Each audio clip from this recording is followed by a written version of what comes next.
ጋይስ ስሙኝማ እኔ አማርኛ ያን ያህል ፈጠን ብዬ አላወራማ ማለት አወራለሁ እኮ ግን በድንገት ሰው ማለት ነው እንኳን አደረሰህ ካለኝ ከዚህ እንኳን አደረሰህ አለኝ አይደለ እዛ ነው የምጨርሰው እንኳን አብሮ አደረሰን ማለት ነው እግዚአብሔር ና ፒስከን ያበለኝ እንኳን አደረሰ ብለለ እንደ ነው ስናልፍ ማለት ነው አልፍ በል እንኳን አብሮ አደረሰ እዚህ መስማት ያቆማል ሰው እንኳን አብሮ አደረሰን ማለት ፍዝዝ ነው የምለው እዚህ ጋር እንኳን አደረሰህ አለኛ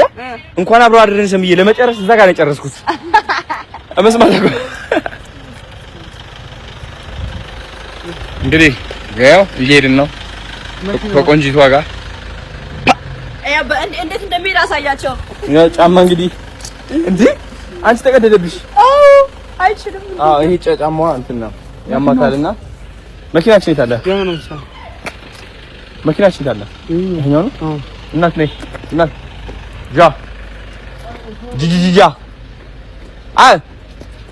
ሄይ ቤቢ